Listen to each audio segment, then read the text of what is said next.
Менталното здравје на мајките е тема за која што ретко се зборува, просто како да се очекува дека телото на мајката нема да помине низ низа биохемиски процеси, како резултат на тоа што буквално во себе создава нов човечки живот.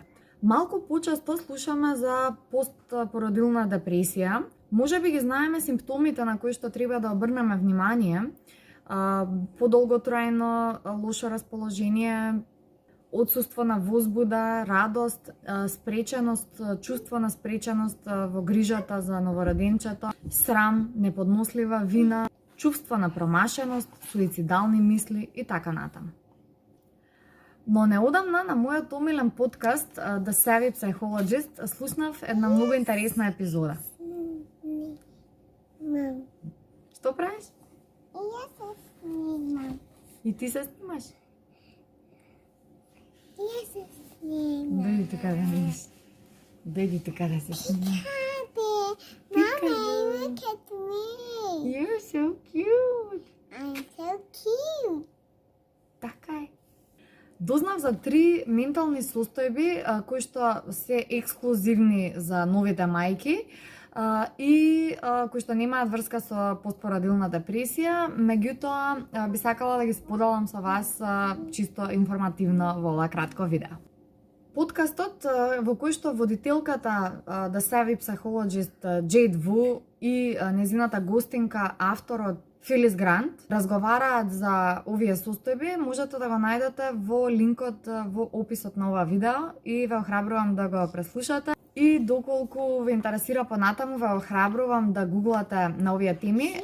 Ќе ги запишам на англиски во описот на ова видео, за да можете да ги копирате и да ги пестнете во Google. А и ве ги како мали наслови овде, доколку сакате самостојно да ги пребарате.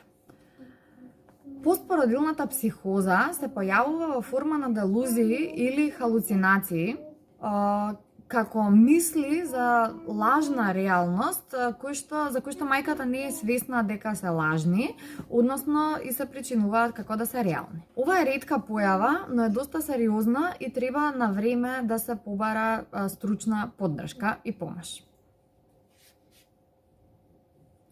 Понекогаш лажните мисли можат да се во врска со бебето, например мајката да има чувство дека бебето е посебно, дека има супер моки, дека е обседнато, да мисли дека е мртво и да мора импулсивно да провери дали е живо во секој момент кога ќе добие таква помисла и така натаму. Постпородилно OCD или обсесивно-компулсивно нарушување на македонски OCD може да се јави за време на бременоста и по бременоста и всушност не се разликува многу од класичното обсесивно-компулсивно нарушување, освен што е тематски поврзано со бебето. Се разбира доколку личноста претходно немала OCD, а го добива во склоп со мајчинството, тогаш станува збор за постпородилно OCD. Обсесивно-компулсивното нарушување има две компоненти. Едната се обсесивните мисли, кои што се јавуваат без наша контрола, нели? И се јавуваат како несакани мисли, значи се појавуваат и тука се ги мислиме без оглед дали сакаме да мислиме на тоа или не можеме да ги спречиме. Кај постпородилното OCD, најчесто овие мисли се поврзани со безбедноста на бебето, како физичка, така и хигиенска. Компулсивниот дел се манифестира во форма на повторувачки движења, суеверни гестови, броења и други начини на кои што се обидуваме да ги исконтролираме или избркаме обсесивните мисли кои ќе се појават. Пример за тоа како изгледа е познатиот тенисер Рафаел Надал.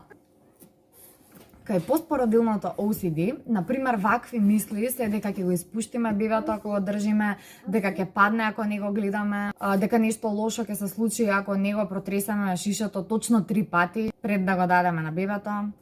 Разликата меѓу психозата и оваа ментална состојба е во тоа што мајката со OCD е свесна дека тие мисли немаат врска со реалноста, што не значи и дека може лесно да им се спротистави или дека е имуна на нив.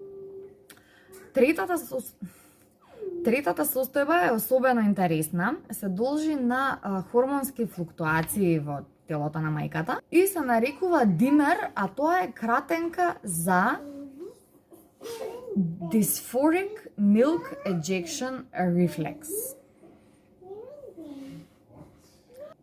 Симптоми на оваа состојба се огромна несовладлива тага во моментот кога жената отпочнува со доење.